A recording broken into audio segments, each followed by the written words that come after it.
everybody's doing well. I wanted to share with you just a very quick video. Attached as a photo, or you'll see here a picture of something I recently posted online, and this was truly one of those moments where I just woke up from a dream and had this idea.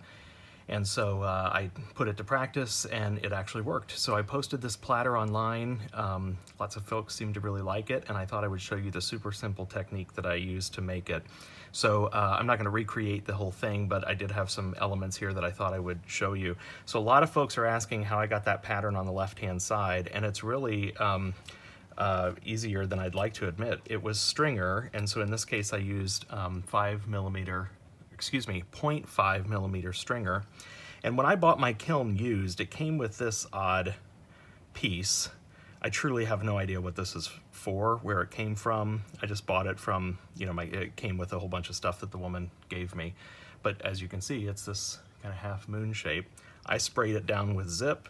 I laid some straight stringers over the top of it. I took it to a fuse temp that draped over this, and I got all of these stringers that had this curvature in them. So then I took those and simply laid them out and started to play with the patterns. What kind of cool look could I get if I reversed them, turned them upside down, overlapped them a little bit? I have some shorter ones here, so I'll just kind of continue to show you what the possibilities are. This is it, guys. This is as simple as it was. And so then I took this pattern, I laid it out on I used blue aventurine glass. I laid it out on the glass, and I very carefully, I just use White Rain hairspray, and I have just these little, little needle bottles. This one says hairspray.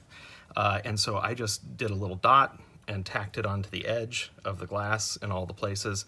And then you can't really see this here, but it is, because they're laying on top of each other, there's a little bit of height here.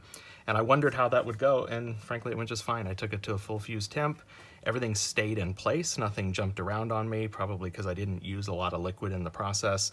These all slumped down very nice, fused down, full fuse nicely into the blank. And then from there, I slumped it in my regular pattern. So really pretty easy. I'm embarrassed to say how easy it really was. I'm looking forward to having more fun with different colors. I'm going to try some of these with French vanilla on maybe something like robin's egg to see what the reaction looks like. I'm sure it'll follow these lines nicely.